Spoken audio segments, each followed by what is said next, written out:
Hello ಸ್ನೇಹಿತರೆ, ನಮಸ್ಕಾರ. Welcome back to Kannada fashion world. So ಇವತ್ತು ನಾವು ಪ್ರಿನ್ಸಸ್ ಕಟ್ ಬ್ಲೌಸ್ನ ಕಟ್ ಮಾಡೋದನ್ನ ತೋರಿಸ್ತಾ ಇದ್ದೀನಿ. ನಿಮಗೆ ಪ್ರಿನ್ಸಸ್ ಕಟ್ ಬ್ಲೌಸೇ ಆಗ್ಬೋದು, ಯಾವುದೇ ಬ್ಲೌಸ್ ಆಗ್ಬೋದು. ಕಟ್ ಮಾಡಬೇಕು ಅಂತ ಅಂದಾಗ ಸ್ವಲ್ಪ ಫಿಯರ್, ಈ ಬಿಗಿನರ್ಸಿಗೆ ನಾವು ಬಟ್ಟೆಯಲ್ಲಿ ಡ್ಯಾಮೇಜ್ ಮಾಡ್ತೀವೋ ಅಥವಾ ಕರೆಕ್ಟಾಗಿ ಕಟ್ ಮಾಡ್ತೀವೋ ಇಲ್ವೋ, ಈ ಥರ ಕನ್ಫ್ಯೂಷನ್ಸ್ ಇರುತ್ತಲ್ವ. ಈ ಥರ ಕನ್ಫ್ಯೂಷನ್ಸ್ ಎಲ್ಲ ಇದ್ದಾಗ ಮನೆಯಲ್ಲಿ ಹೇಗಿದ್ರೂ ಈ ರೀತಿಯಾದಂಥ ನ್ಯೂಸ್ ಪೇಪರ್ಸ್ ಇದ್ದೇ ಇರುತ್ತಲ್ವ. ಸೊ ಹಾಗಾಗಿ ನ್ಯೂಸ್ ಪೇಪರ್ನ ಕಟ್ ಮಾಡಿ ಅದು ಪರ್ಫೆಕ್ಟಾಗಿದೆಯಾ ಅಂತ ಇನ್ನೊಂದು ಸರಿ ವೆರಿಫಿಕೇಷನ್ ಮಾಡಿ ನೆಕ್ಸ್ಟ್ ಬಟ್ಟೆ ಮೇಲೆ ಇಟ್ಟು ಕಟ್ ಮಾಡಿದಾಗ ನಮಗೆ ಒಂಥರ ತೃಪ್ತಿ ಇರುತ್ತೆ, ಭಯ ಅನ್ನೋದಿರಲ್ಲ. ನೀಟಾಗಿ ನಾವು ಸ್ಟಿಚಿಂಗ್ ಅನ್ನೋದನ್ನ ಮಾಡ್ಬೋದು. ಸೊ ಹಾಗಾಗಿ ನಾವು ಯಾವ ರೀತಿಯಾಗಿ ಪೇಪರ್ನ ಕಟ್ ಮಾಡಿ ಅದನ್ನು ಇದ್ರ ಮೇಲೆ ಇಟ್ಟು ನೀಟಾಗಿ ಕಟ್ ಮಾಡ್ಕೊತೀನಿ ಅನ್ನೋದನ್ನ ತೋರಿಸ್ತೀನಿ.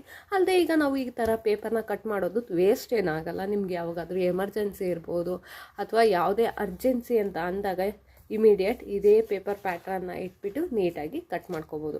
ನೀವು ಇನ್ನೂ ಉಳಿಸ್ಕೊತೀನಿ, ನನಗೆ ಪೇಪರ್ ಪ್ಯಾಟ್ರನ್ ಬೇಕು ಅಂದರೆ ಯಾವುದಾದ್ರು ಡ್ರಾಯಿಂಗ್ ಶೀಟ್ಸ್ ಆಗ್ಬೋದು, ಸ್ವಲ್ಪ ತಿಕ್ಕಾಗಿರೋ ಅಂತಹ ಶೀಟ್ಸ್ನ ಮೇಲೆ ಕೂಡ ನೀವು ಪ್ಯಾಟ್ರನ್ಸ್ನ ರೆಡಿ ಮಾಡ್ಬೋದು. ನಾನು ಈಸಿ ಮೆಥಡಲ್ಲಿ ಜಸ್ಟ್ ನ್ಯೂಸ್ ಪೇಪರಲ್ಲಿ ತೋರಿಸ್ತಾ ಇದ್ದೀನಿ. ಬನ್ನಿ ಇವತ್ತಿನ ವಿಡಿಯೋನ ಸ್ಟಾರ್ಟ್ ಮಾಡೋಣ. ಈಗ ನಾವು ನ್ಯೂಸ್ ಪೇಪರ್ನ ತೊಗೊಳೋದಕ್ಕಿಂತ ಮುಂಚೆ ನೋಡಿ, ಈ ರೀತಿಯಾಗಿ ಫೋಲ್ಡಿಂಗ್ ನಮ್ಮ ಸೈಡ್ ಬೇಕು. ಹಾಗಾಗಿ ಈಗ ಫೋಲ್ಡಿಂಗ್ ಈ ಸೈಡ್ ಇರಬೇಕು, ಓಪನಿಂಗ್ ಸೈಡು ನಮ್ಮ ಆಪೋಸಿಟ್ ಸೈಡ್, ನಾವಿರೋ ಸೈಡಲ್ಲಿ ಆಪೋಸಿಟಾಗಿ ಈ ರೀತಿಯಾಗಿ ಫೋಲ್ಡಿಂಗ್ ಇರೋ ಥರ ಈ ರೀತಿಯಾಗಿ ಇಟ್ಕೊತಾ ಇದ್ದೀನಿ. ಹಾಗೆ ಇಲ್ಲಿ ಒಂದು ಲೈನ್ನ ಹಾಕೊಳ್ಳೋಣ. ಲೈನ್ ಹಾಕೊಳ್ಳೋದು ಏನಕ್ಕೆ ಅಂದರೆ ನಾವು ಬಟ್ಟೆಯಲ್ಲಿ ಕೂಡ ವೇರಿಯೇಷನ್ಸ್ ಅನ್ನೋದಿರುತ್ತಲ್ಲ. ಸೊ ಹಾಗಾಗಿ ನೀವು ಇಲ್ಲಿ ಒಂದು ಲೈನ್ನ ಹಾಕ್ಕೊಂಡ್ರೆ ನಿಮಗೆ ತುಂಬಾ ಈಸಿಯಾಗಿರುತ್ತೆ ಮತ್ತು ನೀಟಾಗಿ ಕೂಡ ಬರುತ್ತೆ. ಸೊ ಈ ರೀತಿಯಾಗಿ ಒಂದು ಲೈನ್ನ ಹಾಕ್ಕೊಳ್ಳಿ. ನೋಡಿ ಫ್ರೆಂಡ್ಸ್, ಈಗ ಇಲ್ಲಿ ಫಸ್ಟು ಒಂದು ಲೈನ್ನ ಹಾಕ್ಕೊಳ್ಳೋಣ. ಇದು ಏನಕ್ಕೆ ಅಂತಂದರೆ ವೇರಿಯೇಷನ್ಸ್ ಇರುತ್ತಲ್ವ, ಅಪ್ ಆ್ಯಂಡ್ ಡೌನ್ ಇರುತ್ತೆ ಅಂತ ಈ ರೀತಿಯಾಗಿ ಹಾಕ್ಕೊಳ್ಳೋಣ. ನಮಗೆ ಫುಲ್ ಲೆಂತ್ 14.5 ಬೇಕು. ನಾನು 1.5 ಇಂಚು ಜಾಸ್ತಿ ಅಂತಾಗಿ 15.5 ಇಂಚಿಗೆ ಮಾರ್ಕ್ನ ಮಾಡ್ತಾಯಿದ್ದೀನಿ. ಪೂರ್ಣ ಉದ್ದನ 14.5 ಬರಬೇಕು, 15.5ಗೆ ಮಾರ್ಕ್ನ ಮಾಡಿದ್ದೀನಿ. ಈಗ ಇಲ್ಲಿ ಭುಜನ 7 ಇಂಚಿಗೆ ಮಾರ್ಕ್ ಮಾಡ್ತಾಯಿದ್ದೀನಿ. ನಾನೀಗ ಮಾಡ್ತಾ ಇರೋದು ಬೋಟ್ ನೆಕ್ ಆದ್ದರಿಂದ 7 ಇಂಚಿಗೆ ಮಾಡ್ತಾಯಿದ್ದೀನಿ. ಹಾಗೆಯೇ ಇಲ್ಲಿ ಹಾರ್ಮೋಲ್ ಡೌನು ನೋಡಿ 6.5ಗೆ ಮಾರ್ಕ್ ಮಾಡ್ತಾಯಿದ್ದೀನಿ. ಇಲ್ಲಿ ನನಗೆ 14.5 ಬಂದಿದೆ. ಸೊ ಅದನ್ನು ನಾನು ಅರ್ಧ ಅಂತ ಮಾಡಿಕೊಂಡ್ರೆ ನಿಮಗೆ 7.25 ಬರುತ್ತೆ. 1/4 ಇಂಚಿನ ತೆಗೆದು 7 ಇಂಚಿನ ನಾನಿಲ್ಲಿ ಇಟ್ಟಿದ್ದೀನಿ. ಹಾಗೆ 1.5 ಇಂಚಿನ ಮೈನಸ್ ಮಾಡಿ ಇಲ್ಲಿ ಹಾರ್ಮೋಲ್ ಡೌನ್ನ ತೊಗೊಂಡಿದ್ದೀನಿ. ಹಾರ್ಮೋಲ್ ಡೌನ್ ಅಂತ ತೊಗೊಂಡಾಗ ನೀವು ಏನು ತೊಗೊತೀರಾ ಅಷ್ಟನ್ನೇ ತೊಗೊಳ್ಬೇಕಾಗತ್ತೆ. ಬಟ್ ಬೋಟ್ ನೆಕ್ಕಿಗೆ ಒಂದು ಅರ್ಧ ಇಂಚು ಕಮ್ಮಿ ತೊಗೋತಾ ಇದ್ದೀನಿ. ಕೆಲವೊಂದು ಸರಿ ಬೋಟ್ ನೆಕ್ಕಿಗೆ ನಾವು ಭುಜ ಎಷ್ಟು ತೊಗೊಂಡಿರ್ತೀವಿ ಅಷ್ಟನ್ನು ತೊಗೊತೀವಿ. ಇದು ನಿಮ್ಮ ಬಾಡಿ ಮೇಲೆ ಡಿಪೆಂಡ್ ಆಗುತ್ತೆ. ಈಗ ಇಲ್ಲಿ ಎದೆಯ ಸುತ್ತಳತೆ ಬಂದು 34 ಇಂಚಿಂದು ಮಾಡ್ತಾ ಇರೋದ್ರಿಂದ 8.5 ತೊಗೊಂಡಿದ್ದೀನಿ. 2.5 ಇಂಚು ನಾನು ಮಾರ್ಜಿನ್ ಲೈನ್ನ ತೊಗೊಂಡಿದ್ದೀನಿ. ನೋಡಿ ಈ ರೀತಿಯಾಗಿ ನಾನು ಎಂಡಿಂಗಲ್ಲಿ ಫಿನಿಶಿಂಗ್ ಮಾಡಬೇಕಾದ್ರೆ 1/4 ಇಂಚು ಒಳಗಡೆ ತೊಗೊಳ್ಳೋದ್ರಿಂದ ಅರ್ಧ ಇಂಚ್ ಹೋಗುತ್ತೆ ಅನ್ನೋ ಕಾರಣಕ್ಕೋಸ್ಕರ 2.5 ತೊಗೊಂಡಿದ್ದೀನಿ. ಇಲ್ಲಾಂದರೆ ನೀವು 2, 1.5 ತೊಗೋಬೋದು. ಈಗ ಇಲ್ಲಿ ನಾವು ಸೊಂಟದ ಸುತ್ತಳತೆ 4ನೇ ಭಾಗ ಅಂತ ಆಗಿ 6.25 ತೊಗೊಂಡಿದ್ದೀನಿ ಫ್ರೆಂಡ್ಸ್. 6.25 1 ಇಂಚು ನಾವು ಡಾರ್ಟಿಗೆ ತೊಗೊಂಡಿದ್ದೀನಿ. ಇಲ್ಲಿನೂ ಅಷ್ಟೇ 2.5 ಇಂಚು ನಾವು ಏನು ಮಾರ್ಜಿನ್ ಲೈನ್ ತೊಗೊಂಡಿದ್ದೀವಿ ಅದೇ ಮಾರ್ಜಿನ್ ಲೈನ್ನ ನಾನು ತೊಗೊಂಡು ಈ ರೀತಿಯಾಗಿ ಲೈನ್ನ ಹಾಕೋತಾ ಇದ್ದೀನಿ. ನೋಡಿ ಈ ರೀತಿಯಾಗಿ ಲೈನ್ ಹಾಕ್ಕೊಂಡ್ರೆ ನೀಟಾಗಿ ನಿಮಗೆ ಬಾಡಿ ಅನ್ನೋದು ಏನಿದೆ ಇಷ್ಟು ಬಂತು. ಈಗ ನೆಕ್ ಬಿಡ್ತು, ಬೋಟ್ ನೆಕ್ ತೊಗೊತಾ ಇರೋದ್ರಿಂದ 3.5 ತೊಗೋತಾ ಇದ್ದೀನಿ. ಇಲ್ಲೊಂದು 2 ಇಂಚು ನಮಗೆ ಭುಜ ರೆಡಿ ಭುಜ 2 ಇಂಚ್ ತೊಗೊಂಡಾಗ ನಿಮಗೆ ಇಲ್ಲಿ ಪರ್ಫೆಕ್ಟಾಗಿ ಬರುತ್ತೆ. ಈಗ ಇಲ್ಲಿ ನೆಕ್ ಡೀಪು ಬೋಟ್ ನೆಕ್ ತೊಗೊತಾ ಇರೋದ್ರಿಂದ 3.5ನೇ ತೊಗೊತಾ ಇದ್ದೀನಿ. ಇಲ್ಲಿನೂ ಅಷ್ಟೇ ಹೀಗೆ 2 ಕಡೆ 3.5 ಇಟ್ಬಿಟ್ಟು ಬಾಕ್ಸ್ ಹಾಕೋತಾ ಇದ್ದೀನಿ. ಇದು ನಮಗೆ ಫಿನಿಶಿಂಗ್ ಆಗಿ ನೆಕ್ ಏನು ಬರುತ್ತೆ ಅಂದರೆ 3 ಇಂಚ್ ಬರುತ್ತೆ. 3.5 ಇಟ್ಟರೆ ಇದು ಅರ್ಧ ಇಂಚ್ ಭುಜ ಅಂತ ಹೋಗೋದ್ರಿಂದ ನಿಮಗೆ 3 ಇಂಚ್ ಬರುತ್ತೆ. ನೋಡಿ ಈಗ ಇಲ್ಲಿ ಬೋಟ್ ನೆಕ್ ಶೇಪ್ನ ಮಾರ್ಕ್ನ ಮಾಡಿದ್ದೀನಿ. ಈಗ ಇಲ್ಲಿ ನಮಗೆ ಯಾವ ನೆಕ್ನ ತೊಗೋತೀವಿ ಆ ಥರ ಇಲ್ಲಿ ಒಂದು 2 ಇಂಚ್ ಅಂತ ತೊಗೊತೀವಿ ಅಂದರೂ 1/4 ಇಂಚ್ ಈ ರೀತಿಯಾಗಿ ಇಲ್ಲಿ 1/4 ಇಂಚ್ ಇಲ್ಲಿ 1/4 ಇಂಚು ನಿಮಗೆ ರೆಡ್ಯೂಸ್ ಆಗುತ್ತೆ. ಯಾಕಂದರೆ ಇಲ್ಲಿ ಸ್ಟಿಚ್ ಆಗೋದ್ರಿಂದ ಇಲ್ಲಿ ರೆಡ್ಯೂಸ್ ಆಗಿ 1.5ಇಂದ 1.25 ಇಂಚ್ ಬರುತ್ತೆ. ಸೊ ಇಲ್ಲಿ ನಾನು 3.5 ಇಂಚಿಗೆ ಮಾರ್ಕ್ ಮಾಡ್ಕೋತಾ ಇದ್ದೀನಿ. ನನಗೆ ಫಿನಿಶಿಂಗ್ ಆಗಿ 3 ಇಂಚ್ ಉಳ್ಕೊಳ್ಳುತ್ತೆ. ಸೊ ಇಲ್ಲಿ 6.5 ಇದೆ. ಸೊ 3/4ಗೆ ಈ ರೀತಿಯಾಗಿ ಮಾರ್ಕ್ನ ಮಾಡ್ಕೋತಾ ಇದ್ದೀನಿ. ನೀವು ಡಿಸೈನ್ ಮಾಡಬೇಕಾದ್ರೆ ಈ ಥರ ಈಕ್ವಲ್ ಡಿವೈಡ್ನ ಮಾಡ್ಕೋಬೇಕು. ಮಾಡ್ಕೊಂಡಾಗ ನಿಮಗೆ ನೀಟಾಗಿ ಬರುತ್ತೆ. ಮತ್ತು 3/4 ಅಂತ ತೊಗೊಂಡ್ರೆ 3.5. ಹಾಗೆ ನಾನೀಗ ಇಲ್ಲಿ 3.25 ತೊಗೋತಾ ಇದ್ದೀನಿ. 4 ಇಂಚು ನೆಕ್ ವಿಡ್ತ್ ಬರುತ್ತೆ.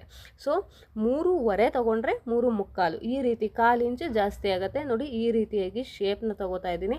ಹಾಗೆ ಇಲ್ಲಿ 2 ಇಂಚಿಗೆ ಮಾರ್ಕ್ ಮಾಡ್ತಾ ಇದ್ದೀನಿ, ಯಾಕಂದರೆ ಕರ್ವ್ ಶೇಪ್ನ ಕೊಡೋಣ ಅಂತ.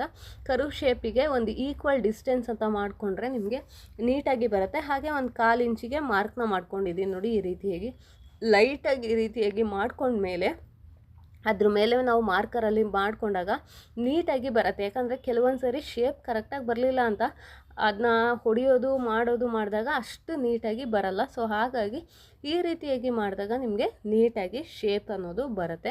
ಸೊ ಇಲ್ಲಿ ನೋಡ್ತಾ ಇದ್ದೀರಲ್ಲ, ಕರೆಕ್ಟಾಗಿ 3.5 ಇಂಚಿಗೆ ಅಂತ ನೋಡ್ಕೊಂಡಾಗ 1/4 ಇಂಚು ನಿಮಗೆ ಸ್ಟಿಚಿಂಗಲ್ಲಿ ಹೋದಾಗ ನಿಮಗೆ ಫಿನಿಶಿಂಗ್ ಆಗಿ 3 ಇಂಚ್ ಬರಬೇಕಾಗುತ್ತೆ. ಹಾಗೆಯೇ ಪೂರ್ತಿ ರೆಡಿ ಫುಲ್ ಲೆಂತ್ ಬಂದು ನಮಗೆ 14.5 ಇಂಚಿಗೆ ಬಂತು ಅಂತಂದಾಗ ಪರ್ಫೆಕ್ಟಾಗಿ ಕೂತ್ಕೊಳ್ಳುತ್ತೆ. ಈಗ ಇಲ್ಲಿ ನಾವು ಹಾರ್ಮೋಲ್ನ ನೋಡ್ಕೊಳ್ಳೋಣ. ಹಾರ್ಮೋಲ್ ನೋಡ್ಕೊಂಡಾಗ ನನಗೆ ಇಲ್ಲಿ 7 ಬರಬೇಕು ಅಂತಂದರೆ ನನಗೆ 6.5 ಕರೆಕ್ಟಾಗಿ ನಿಂತ್ಕೊಂಡ್ರೆ ನಿಮಗೆ 7 ಅನ್ನೋದು ಕರೆಕ್ಟಾಗಿ ಬರುತ್ತೆ. ಯಾಕಂದರೆ ಇಲ್ಲಿ ಫಿನಿಶಿಂಗ್ ಟೈಮಲ್ಲಿ ಇಲ್ಲಿ ಒಂಚೂರು ಕಟ್ನ ಕೂಡ ಮಾಡ್ತೀವಿ. ಆವಾಗ ನಿಮಗೆ ಸ್ಟಿಚ್ ಆಗಬೇಕಾದ್ರೆ ಒಂದು ಅರ್ಧ ಇಂಚು ಬಿಟ್ಟಿನೇ ಸ್ಟಿಚ್ ಹಾಕೋದು. ನೀವು ಸ್ಲೀವ್ ಜಾಯಿನ್ ಮಾಡಬೇಕಾದ್ರೆ ಕರೆಕ್ಟಾಗಿ ಎಡ್ಜಿಗಂತೂ ಸ್ಟಿಚ್ ಹಾಕಲ್ಲ, ಅರ್ಧ ಇಂಚು ಬಿಟ್ಟು ಸ್ಟಿಚ್ ಹಾಕ್ತೀರಾ. ಅದನ್ನು ನೆನಪಲ್ಲಿ ಇಟ್ಕೊಂಡು ನೀವು ಈ ರೀತಿಯಾಗಿ ಮಾಡಿದಾಗ ನಿಮಗೆ ಹಾರ್ಮೋಲ್ ರಿಂಕಲ್ಸ್ ಯಾವುದೇ ಕಾರಣಕ್ಕೂ ಬರಲ್ಲ ಮತ್ತು ಪರ್ಫೆಕ್ಟಾಗಿ ಬರುತ್ತೆ. ಇದನ್ನು ಹಿಡಿದು ನೋಡ್ಕೊಳ್ಳಿ ನೋಡಿ, ಇಲ್ಲಿ 7 ಬರ್ತಾ ಇದೆ. ಸೊ ಅದಕ್ಕೆ ಒಂದು 1/4 ಇಂಚಷ್ಟು ಮೇಲ್ಗಡೆಗೆ ನಾನು ತೊಗೊಂಡು ಈ ರೀತಿಯಾಗಿ ಮಾರ್ಕ್ನ ಮಾಡ್ಕೊಂಡಿದ್ದೀನಿ. ಈಗ ಮೇಲಕ್ಕೆ ಕಟ್ ಮಾಡ್ತೀನಿ. ಸೊ ಇಲ್ಲಿ ಕಟ್ ಮಾಡಿ ಫಿನಿಶಿಂಗ್ ಎಲ್ಲ ಆದಮೇಲೆ ನಿಮಗೆ ಕರೆಕ್ಟಾಗಿ ಸ್ಟಿಚ್ಚಿಂಗಲ್ಲಿ ನಿಮಗೆ 7 ಇಂಚು ಪರ್ಫೆಕ್ಟಾಗಿ ಬರುತ್ತೆ. ನಾನು ಶೋಲ್ಡರಲ್ಲಿ ಯಾವುದೇ ರೀತಿ ಮಾರ್ಕ್ನ ಮಾಡಿಲ್ಲ, ಅದನ್ನು ನಾನು ಸ್ಟಿಚ್ಚಿಂಗಲ್ಲಿ ತೊಗೊತೀನಿ. ಈಗ ನೋಡಿ ಈ ರೀತಿಯಾಗಿ ಕಟ್ ಮಾಡಿದ್ದೀನಿ. ಹಾಗೆಯೇ ಇಲ್ಲಿ ನೆಕ್ ಶೇಪ್ನ ಕೂಡ ತೋರಿಸ್ತಾ ಇದ್ದೀನಿ ನೋಡಿ. ಇಲ್ಲಿ ಕರ್ವೆಲ್ಲ ಆಗ್ಬೋದು, ಇದೇ ಸೇಮ್ ಕರ್ವನ್ನ ನೀವು ತೊಗೊಂಡ್ರೆ ನಿಮಗೆ ಪರ್ಫೆಕ್ಟಾಗಿ ನೆಕ್ ಡಿಸೈನ್ ಬರುತ್ತೆ. ನನಗೇನು ಮಾರ್ಕ್ ಮಾಡೋದನ್ನ ತೋರಿಸ್ದೆ ಇದೇ ರೀತಿಯಾಗಿ ನೀವು ಮಾರ್ಕ್ ಮಾಡ್ಕೊಳ್ಳಿ. ಆವಾಗ ನಿಮಗೆ ಯಾವುದೇ ರೀತಿ ಡಿಸೈನ್ ಬ್ಲೌಸಸ್ ಆಗ್ಬೋದು, ನೀವು ಶೇಪ್ನ ಕರೆಕ್ಟಾಗಿ ಮಾರ್ಕ್ ಮಾಡಿ ಕಟ್ ಮಾಡಿದ್ರೆ ನಿಮಗೆ ಪರ್ಫೆಕ್ಟ್ ಬ್ಲೌಸ್ ಡಿಸೈನ್ ಅನ್ನೋದು ಬರುತ್ತೆ. ನೋಡಿ ಕಾಣಿಸ್ತಾ ಇದೆ ಅಲ್ವಾ. ಮತ್ತು ಈ ನೆಕ್ ವಿಡ್ತನ್ನ ನೋಡ್ಕೊಳ್ಳಿ. ಈಗ ಇಲ್ಲಿ 7.5 ಇದೆ. ಇದು ಪೂರ್ತಿ ಸ್ಟಿಚ್ ಆದಮೇಲೆ ಕರೆಕ್ಟಾಗಿ 8 ಇಂಚಿಗೆ ಉಳ್ಕೊಳ್ಳುತ್ತೆ. ಏನಕ್ಕೆ ಅಂದರೆ ಫಿನಿಶಿಂಗ್ ಆದಾಗ ಎಲ್ಲನೂ ಅಷ್ಟೇ 1/4 ಇಂಚು ಜಾಸ್ತಿ ಆಗುತ್ತೆ. ಫ್ರೆಂಡ್ಸ್ ನೋಡಿದ್ರಲ್ಲ, ಈಗ ನಾವು ಫ್ರಂಟ್ನ ರೆಡಿ ಮಾಡೋಣ. ಫ್ರಂಟು ನಾನು ಪ್ರಿನ್ಸಸ್ ಕಟ್ ಮಾಡ್ತಾ ಇದ್ದೀನಿ. ಸೊ ಇಲ್ಲಿ ಬಾಟಮಿಗೆ ಲೈನ್ ಹಾಕ್ಕೊಂಡಿದ್ದೀನಿ. ಇದನ್ನು ಅಷ್ಟೇ ಫ್ರಂಟಲ್ಲಿ ಯಾವುದೇ ರೀತಿಯಾದಂಥ ನಿಮಗೆ ವೇರಿಯೇಷನ್ ಇರಲ್ಲ. ಲೆಂತ್ ಆ್ಯಸ್ ಇಟ್ ಈಸ್ನ ತೊಗೊಬೇಕಾಗತ್ತೆ. ನೀವಿಲ್ಲಿ ಬ್ಯಾಕಲ್ಲಿ ಬೋಟ್ ನೆಕ್ ತೊಗೊಂಡಿರೋದ್ರಿಂದ ಫ್ರಂಟ್ ನಾರ್ಮಲ್ ನೆಕ್ನ ಇಡ್ತಾ ಇದ್ದೀನಿ, ನಾರ್ಮಲ್ ಡೀಪ್ ನೆಕ್ನ. ಸೊ ಹಾಗಾಗಿ ನಮ್ದು ಏನು ಭುಜ ಬಂದಿದೆ ಇದರಲ್ಲಿ 1.5 ಇಂಚನ್ನ ಮೈನಸ್ ಮಾಡ್ತಾ ಇದ್ದೀನಿ ನೋಡಿ. ಈ 1.5 ಇಂಚನ್ನ ಮೈನಸ್ ಮಾಡಿದ್ರೆ 5.5 ಏನು ಬರುತ್ತೆ ಅದನ್ನು ನಾನಿಲ್ಲಿ ಭುಜ ತಗೋತಾ ಇದ್ದೀನಿ ನೋಡಿ. ಈ ರೀತಿಯಾಗಿ ಭುಜ ತಗೋತಾ ಇದ್ದೀನಿ. ಹಾಗೆ ಹಾರ್ಮೋಲ್ ಡೌನ್ನ ಮಾತ್ರ ಏನೂ ಚೇಂಜಸ್ ಮಾಡ್ತಾ ಇಲ್ಲ. ಯಾಕೆ ಅಂತಂದರೆ ಇದು ಸೇಮ್ ಏನು ನಾವು ಬ್ಯಾಕಲ್ಲಿ ತೊಗೊಂಡಿರ್ತೀವಿ ಅದನ್ನೇ ತೊಗೊತಾ ಇದ್ದೀನಿ. ಯಾಕೆ ಅಂದರೆ ಇಲ್ಲಿ ಹಾರ್ಮೋಲಲ್ಲಿ ಏನು ಪ್ರಾಬ್ಲಮ್ ಬರಬಾರ್ದು, ವ್ಯತ್ಯಾಸ ಬರಬಾರ್ದು ಅನ್ನೋ ಕಾರಣಕ್ಕೆ. ನಾವು ಇಲ್ಲಿ ಏನಕ್ಕೆ ಶೋಲ್ಡರ್ನ ಕಮ್ಮಿ ತೊಗೋತಾ ಇದ್ದೀನಿ ಅಂದರೆ ಇದು ಡೀಪ್ ನೆಕ್ನ ತೊಗೊತಾ ಇದ್ದೀನಿ ನಾನು ಫ್ರಂಟಲ್ಲಿ, ಅದಕ್ಕೋಸ್ಕರ. ಸೊ ಈಗ ನಾವು ಇಲ್ಲಿ ಎದೆ ಸುತ್ತಳತೆ ಎಲ್ಲ ಏನು ನಾವು ತೊಗೊಂಡಿದ್ದೀವಿ ಬ್ಯಾಕಲ್ಲಿ ಆ್ಯಸ್ ಇಟ್ ಈಸ್ನ ತೊಗೊತಾ ಇದ್ದೀನಿ. ಹಾಗೆ ಇಲ್ಲಿ ಸೊಂಟದ್ದು ಏನು ನಾವು ತೊಗೊಂಡಿದ್ದೀವಿ ಅದನ್ನೇ ತೊಗೊತಾ ಇದ್ದೀನಿ ನೋಡಿ. ಈ ರೀತಿಯಾಗಿಯೇ ತೊಗೊತಾ ಇದ್ದೀನಿ. ಇಲ್ಲಿ ಡಾರ್ಟಿಗೆ ಮಾತ್ರ 2.25 ಇಂಚು ಜಾಸ್ತಿ ತೊಗೋತಾ ಇದ್ದೀನಿ. ಆಮೇಲೆ ಮಾರ್ಜಿನ್ ಲೈನ್ನ ಮಾರ್ಕ್ ಮಾಡ್ತಾಯಿದ್ದೀನಿ. ಈಗ ನೋಡಿ ಇಲ್ಲಿ ಅರ್ಧ ಇಂಚು ಜಾಸ್ತಿ ತೊಗೊಂಡೆ, ಇಲ್ಲಿ ಕೂಡ ಅರ್ಧ ಇಂಚು. ಏನಕ್ಕೆ ಅಂದರೆ ಇದು ಪ್ರಿನ್ಸಸ್ ಕಟ್ಟು.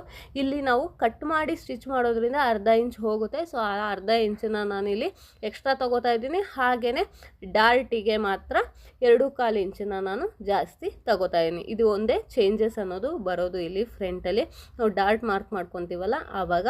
ಮತ್ತು ಇಲ್ಲಿ ನೋಡ್ಕೊಳ್ಳಿ ನೀವು, ಮತ್ತೆ ಹಾರ್ಮೋಲಲ್ಲಿ ಕರೆಕ್ಟಾಗಿ 6.5ಗೆ ಇದು ಬರಬೇಕು. 6.5ಗೆ ಬಂದಿಲ್ಲ ಅಂದರೆ ಈಗ ಇದನ್ನು ನಾವು ಕರೆಕ್ಟಾಗಿ ಇಲ್ಲಿ ಸೆಂಟರಿಗೆ ಹೀಗೆ ಹಿಡಿದು ನೋಡಿದಾಗ ಏನು ಬರುತ್ತೆ ಇಲ್ಲಿಗೆ ನಮಗೆ ಕರೆಕ್ಟಾಗಿ ಇಲ್ಲಿ ಕೂಡ ಅಷ್ಟೇ ಬರಬೇಕು. ಜಾಸ್ತಿ ಕಮ್ಮಿ ಬಂತು ಅಂದರೆ ನಿಮಗೆ ಹೇಳಿದ್ರಲ್ಲ ಹಾರ್ಮೋಲ್ ರಿಂಕಲ್ ಬರುತ್ತೆ ಅಂತ, ಆ ರೀತಿ ಪ್ರಾಬ್ಲಮ್ ಬರುತ್ತೆ. ಸೊ ಈಗ ನನಗಿಲ್ಲಿ ಕರೆಕ್ಟಾಗಿ 7ಕ್ಕೆ ಬರ್ತಾಯಿದೆ. ಸೊ ನನಗೆ 6:15ಗೆ ಬೇಕಾಗಿರೋದ್ರಿಂದ ಸೆಂಟರಲ್ಲಿ ಒಂದು ಮಾರ್ಕ್ನ ಈ ರೀತಿಯಾಗಿ ಮಾರ್ಕ್ ಮಾಡಿಕೊಂಡು ಇದಕ್ಕೆ ಒಂದು ಅರ್ಧ ಇಂಚು ಮೇಲ್ಗಡೆಗೆ ನೋಡಿ ಈ ರೀತಿಯಾಗಿ ಮಾರ್ಕ್ನ ಮಾಡ್ಕೊಂಡಿದ್ದೀನಿ. ಈಗ ಇಲ್ಲಿ ನೆಕ್ ವಿಡ್ತನ್ನ ನಾನು 2 ಕಾಲನ್ನ ತೊಗೋತಾ ಇದ್ದೀನಿ. ನೀವು ಈ ರೀತಿಯಾಗಿ ತೊಗೊಂಡ್ರೂ ಕೂಡ ನಿಮಗೆ ಇಲ್ಲಿ ಭುಜ ಅನ್ನೋದು ವ್ಯತ್ಯಾಸ ಬರಬಾರ್ದು, ಸೇಮ್ ಬರಬೇಕು. ಭುಜ ವ್ಯತ್ಯಾಸ ಬಂತು ಅಂದರೆ ನೀವು ಬ್ಲೌಸ್ನ ಕರೆಕ್ಟಾಗಿ ಮಾಡಿಲ್ಲ ಅಂತ ಅರ್ಥ ಆಗುತ್ತೆ. ಸೊ ನೋಡ್ಕೊಳ್ಳಿ, ಈಗ ಇಲ್ಲಿ ಒಂದು ಏನು ವ್ಯತ್ಯಾಸ ಬರ್ತಾ ಇದೆಯಲ್ಲ, ಈ ವ್ಯತ್ಯಾಸಕ್ಕೆ ನೋಡಿ ನಾನು ಒಂದು 1/4 ಇಂಚ್ ಮೇಲೆ ತಗೊಂಡು ಈಗ ಇಲ್ಲಿ ನಾವು ಈ ರೀತಿಯಾಗಿ ಮಾಡ್ತಾ ಇದ್ದೀನಿ. ಇದು ಕೆಲವೊಂದು ಬ್ಲೌಸ್ಗಳ ಮೆಷರ್ಮೆಂಟಲ್ಲಿ ಈ ರೀತಿ ಚೇಂಜಸ್ನ ನಾವು ಮಾಡಬೇಕಾಗತ್ತೆ. ಯಾಕೆ ಅಂತ ಅಂದರೆ ಕೆಲವೊಂದು ಹೇಳದ್ನಲ್ಲ, ಕೆಲವೊಂದು ಥಿಯರಿ ಪ್ರಕಾರ ನಾವು ಮಾಡೋದಕ್ಕೆ ಆಗಲ್ಲ ಅಂತ. ಸೊ ಅಂಥದ್ದನ್ನು ನೋಡಿ ಈ ರೀತಿಯಾಗಿ ಇಲ್ಲಿ ನನಗೆ ಬರಲಿಲ್ಲ ಅಂತ ನಾನು ಈ ರೀತಿಯಾಗಿ 1/4 ಇಂಚ್ ಮೇಲೆ ತೊಗೊಂಡು ಈಗ ಹಾರ್ಮೋಲಿಟ್ಟು ನೋಡ್ತಾ ಇದ್ದೀನಿ. ಈಗ ಇಲ್ಲಿ ಕರೆಕ್ಟಾಗಿ ಇಷ್ಟು ಬರುತ್ತೆ. ಸೊ ಇದ್ರ ಮೇಲ್ಗಡೆ ಒಂದು 1/4 ಇಂಚಷ್ಟು ಎಕ್ಸ್ಟ್ರಾ ತೊಗೊಂಡ್ರೆ ನಮಗೆ ಪರ್ಫೆಕ್ಟಾಗಿ ನಮಗೆ ಕೂತ್ಕೊಳ್ಳುತ್ತೆ, ಯಾವುದೇ ರೀತಿ ರಿಂಕಲ್ ಪ್ರಾಬ್ಲಮ್ ಬರ್ದಲೆ. ಈಗ ಇಲ್ಲಿ ನಾವು ನೆಕ್ ಡೀಪ್ನ ತೊಗೊತಾ ಇದ್ದೀನಿ. 6:15 ಬರಬೇಕು ನೆಕ್ ಡೀಪು, ನಾನು 7 ತೊಗೊತಾ ಇದ್ದೀನಿ ಫ್ರೆಂಡ್ಸ್. ಅರ್ಧ ಇಂಚು ನಮಗೆ ಸ್ಟಿಚಿಂಗಲ್ಲಿ ಹೋಗುತ್ತೆ. ಸೊ ಹಾಗಾಗಿ ಇಲ್ಲಿ ವಿಡ್ತ್ ತೊಗೋಬೇಕಾದ್ರೂ ಅಷ್ಟೇ, ನಾನಿಲ್ಲಿ 3:15 ತೊಗೊಂಡ್ರೆ ನಿಮಗೆ ಇಲ್ಲಿ 3:45 ಆಗುತ್ತೆ. ಸೊ ಇದನ್ನು ನೋಡಿ ತೊಗೊಳ್ಳಿ, 3:15 ತೊಗೊಂಡ್ರೆ 3:45 ಆಗುತ್ತೆ. ಇದನ್ನು ನೋಡ್ಕೊಂಡು ತೊಗೋಬೇಕು. ಹಾಗೆಯೇ ನಿಮಗೆ ಯಾವ ರೀತಿ ನೆಕ್ನ ಕೊಟ್ಟಿರ್ತಾರೆ ಆ ರೀತಿಯಾಗಿ ನೆಕ್ನ ಮಾಡಿ ಮಾರ್ಕ್ ಮಾಡ್ಕೋಬೇಕಾದ್ರೆ ನನಗೆ ಇದೇ ರೀತಿ ನೆಕ್ ಬೇಕು ಅಂತ ಹೇಳಿರೋದ್ರಿಂದ ನಾನು ಇದೇ ರೀತಿಯಾಗಿ ಮಾಡಿದ್ದೀನಿ. ಹಾಗೆಯೇ ಇಲ್ಲಿ ಮಾರ್ಕ್ ಕೂಡ ಮಾಡಿದ್ದೀನಿ ನೋಡಿ ಈ ರೀತಿಯಾಗಿ. ಇಲ್ಲಿ ಭುಜನೂ ಅಷ್ಟೇ ನೋಡ್ಕೊಳ್ಳಿ, ಯಾವುದೇ ಕಾರಣಕ್ಕೂ ಭುಜ ವ್ಯತ್ಯಾಸ ಬರಬಾರ್ದು. ಫ್ರಂಟಿಗೂ ಬ್ಯಾಕಿಗೂ ನಾವು ಶೋಲ್ಡರ್ ವ್ಯತ್ಯಾಸ ಇಟ್ಕೊಂಡಿದ್ದೀವಿ ಅಂತ ಭುಜ ಯಾವುದೇ ಕಾರಣಕ್ಕೂ ವ್ಯತ್ಯಾಸ ಬರಬಾರ್ದು.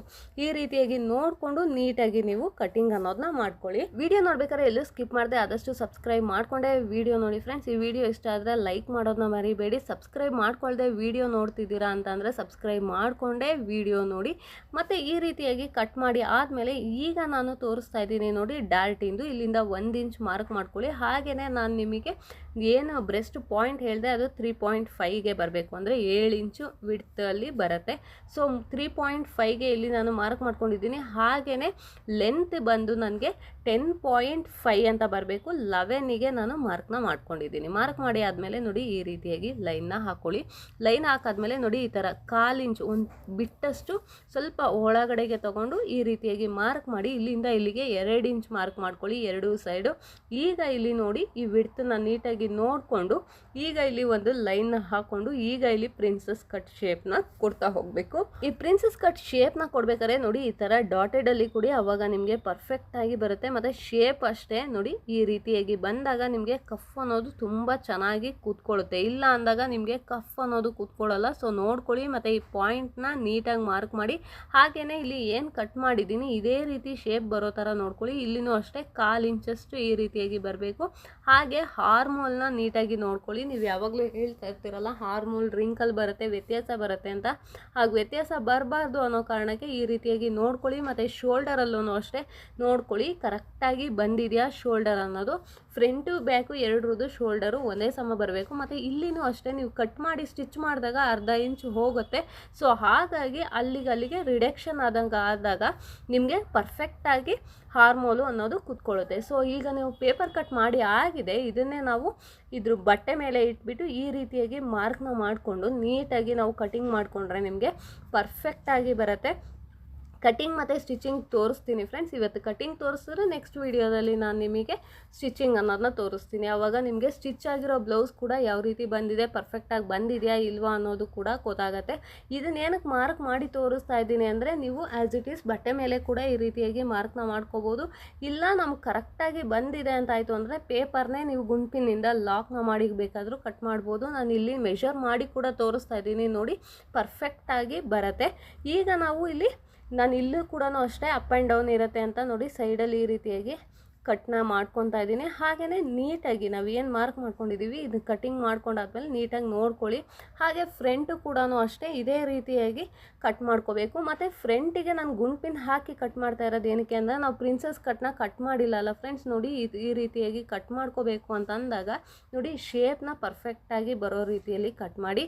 ಅದಲ್ಲದೆ ಇಲ್ಲಿ ನಾನು ಈ ಪೀಸ್ನ ಕಟ್ ಮಾಡಲ್ಲ, ವೆಲ್ವೆಟ್ ಕ್ಲಾತ್ ಮೇಲೆ ಹಾಕಿಬಿಟ್ಟು ಒಟ್ಟಿಗೆ ಕಟ್ ಮಾಡಿದ್ರೆ ನಿಮಗೆ ಈಸಿ ಆಗುತ್ತೆ. ಎರಡೆರಡಕ್ಕೂ ಮತ್ತೆ ಇಡಬೇಕಾಗುತ್ತೆ. ಸೊ ಎರಡೂ ಕ್ಲಾತ್ನ ಇಟ್ಬಿಟ್ಟು ಒಂದೇ ಸರಿಗೆ ಬೇಕಾದರೂ ನೀವು ಕಟಿಂಗ್ ಅನ್ನೋದನ್ನ ಮಾಡ್ಕೋಬೋದು. ಬಟ್ ಆ ಮಾಡೋಕ್ಕಿಂತ ಮುಂಚೆ ಈ ರೀತಿ ಗುಂಪಿನ ಹಾಕಿ ನೀಟಾಗಿ ಲಾಕ್ನ ಮಾಡಿ ಕಟ್ ಮಾಡಿ ಪರ್ಫೆಕ್ಟಾಗಿ ಬರುತ್ತೆ, ಎಲ್ಲೂ ವ್ಯತ್ಯಾಸ ಬರಲ್ಲ. ಯಾಕಂದರೆ ವ್ಯತ್ಯಾಸ ಆಯಿತು ಅಂತಂದರೆ ನಿಮಗೆ ಫ್ರಂಟಿಗೂ ಬ್ಯಾಕಿಗೂ ಪ್ರಾಬ್ಲಮ್ ಆಗೋ ಚಾನ್ಸಸ್ ಜಾಸ್ತಿ ಇರುತ್ತೆ. ಹಾಗೆಯೇ ಇಲ್ಲಿ ಮಾರ್ಕ್ ಮಾಡ್ಕೊಳ್ಳಿ, ನ್ಯಾಚ್ನ ಮಾಡ್ಕೊಳ್ಳಿ. ಈಗ ಬ್ಯಾಕಿಗೆ ನೋಡಿ ಈ ರೀತಿಯಾಗಿ ಕಟ್ ಮಾಡ್ಕೊತಾ ಇದ್ದೀನಿ. ನಾನು ಯಾವುದೇ ರೀತಿ ಹಾರ್ಮೋಲ್ನ ಮೇನ್ ಫ್ಯಾಬ್ರಿಕ್ಕಿಗೆ ನಾನು ಯಾವುದೇ ರೀತಿ ಹಾರ್ಮೋಲ್ನ ಕಟ್ ಮಾಡ್ತಾ ಇಲ್ಲ, ಜಸ್ಟ್ ಬಾಕ್ಸ್ ಟೈಪಲ್ಲಿ ಕಟ್ ಮಾಡ್ಕೊತಾ ಇದ್ದೀನಿ. ಲೈನಿಂಗ್ನ ಮಾತ್ರ ನಾನು ನೀಟಾಗಿ ಹಾರ್ಮೋಲ್ ಎಲ್ಲ ಕಟ್ ಮಾಡ್ಕೊಂಡಿದ್ದೀನಿ. ಈ ವಿಡಿಯೋದಲ್ಲಿ ಫ್ರಂಟು ಬ್ಯಾಕು ಕಟಿಂಗ್ನ ತೋರಿಸಿದ್ದೀನಿ. ಸ್ಲೀವು ಡಿಫ್ರೆಂಟಾಗಿ ಕಟ್ ಮಾಡಿ ಸ್ಟಿಚ್ ಮಾಡೋದ್ರಿಂದ ನೆಕ್ಸ್ಟ್ ವಿಡಿಯೋದಲ್ಲಿ ತೋರಿಸ್ತೀನಿ. Thank you for watching friends.